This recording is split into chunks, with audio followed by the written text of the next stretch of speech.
When you're growing your own food at home, in your garden, in your allotment, or on a homestead, there could be things happening in or around your soil that are in fact harming the vital soil life. Today, I'm going to talk you through 5 things that could be damaging your soil and impacting when you grow your own food.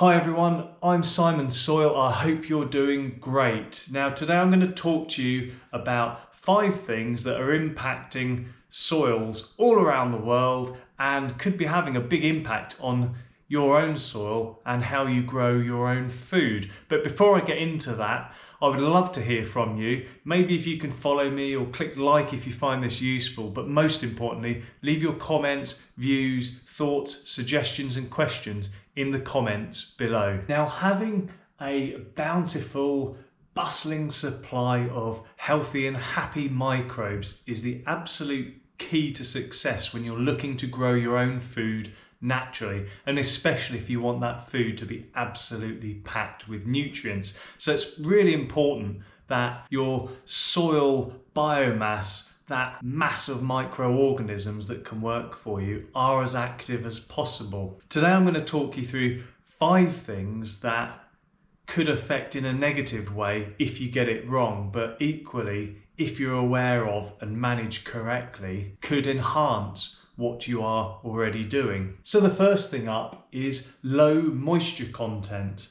Now I've got a friend, lives not far from me, looks after a golf course, and he's been looking at moving away from chemical treatments of his grasses for years. So he wants to do things far more naturally, and he's already identified that starting to drop chemicals out and replacing with things like composts wherever he can are a great thing to do to build up soil life. But one of the areas he actually struggles with is moisture content, and that's because of the texture of his soil. It's an incredibly sandy root zone that he's looking to manage, especially on golf greens, and as a consequence of that, it holds very little moisture. Whatever he adds tends to percolate through the soil very, very quickly. So he needs to add irrigation to that.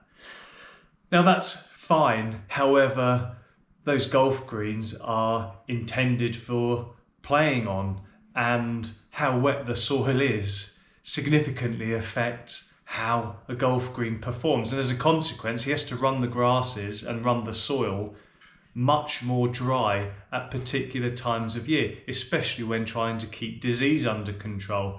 And what this means is that he's not ever really able to capitalize on that soil life. It's never going to be as active as he wants it to be, simply because he cannot give it the water that it requires. And it's the same in your garden soils or wherever you're growing your fruit and vegetables. If your soil gets too dry, those organisms don't have the bare necessities for life. Now, it's well understood that you can go far longer without food than you can water, and so it's the same with microbes. It's incredibly important that they have just the right amount of water available all the time in order to have the optimal level of activity. And when you have those active microbes, you get a natural supply of all those nutrients that you need in your foods. So number 2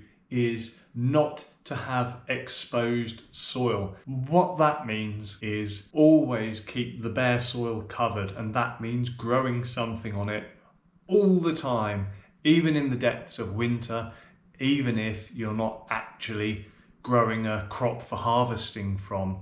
And the reasons are quite straightforward. First of all, the sun's light, the UV rays, are very damaging to the life in the soil. Those bacteria and fungi want to stay in the dark, in the sanctuary of the soil. So keep them away from light, and giving them some cover with the canopy of plants can help achieve that. The other is actually having some form of cover over the surface. The roots bind the soil and hold it together, as well as the leaves protecting the surface from drops of rain.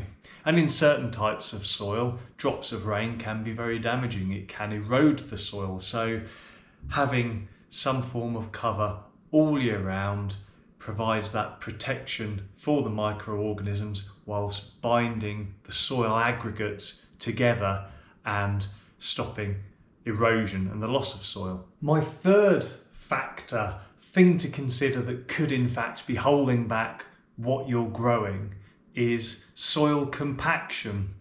Now, often over time, if you're working with soil, you tend to compress the air out of the soil, and that's very bad for soil microorganisms. Like people that need air and water and foods, these organisms are no different. They need the air to breathe as well. They live in that top fraction of the soil, the top 10 to 15 centimetres, the aerobic zone. And if you squash that soil, you squash out the oxygen that they need as well. And that means you have a reduced amount of soil life working for you. So decompacting soil is super important. However, let me tell you a story.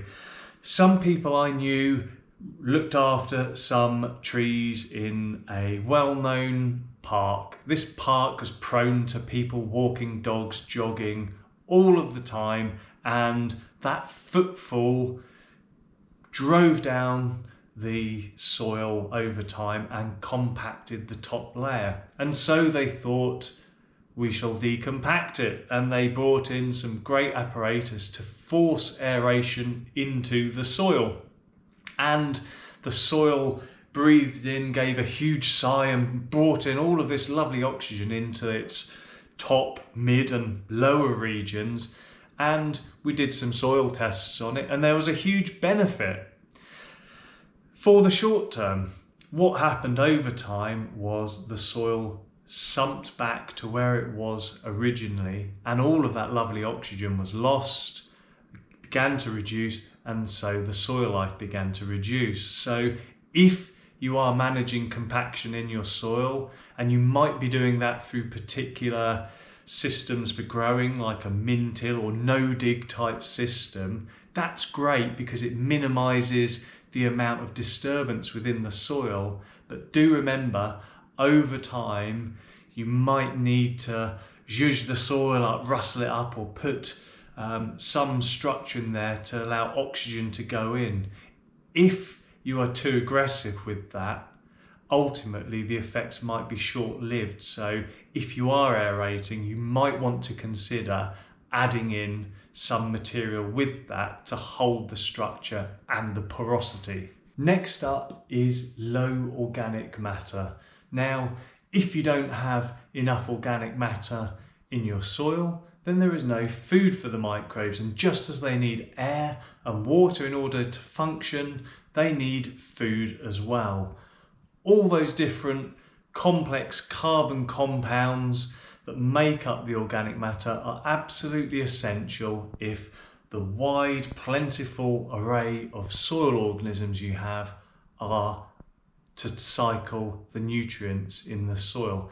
And that nutrient cycling, that conversion of organic matter into nutrients that are available for plants, is the key bit that will give you this lovely, healthy, nutrient-dense food when you're growing your own. So replace your organic matter on a regular basis. If you can, do that with things like well-made, nutritious compost, manures. Could even grow green manures, that's to say plants or crops that you grow to deliberately turn into the soil and add structure and porosity back to the soil. Last up is monocropping. That is to say, too much of one plant conditions the soil in one particular way. Try not to grow too much of the same thing in one place when you're growing your fruit and your vegetables. Try and rotate things. All of those different Plants have different relationships with all the different organisms in the soil, and so to activate more of those organisms you will need more types of plants, and that's because of this plant-soil connection.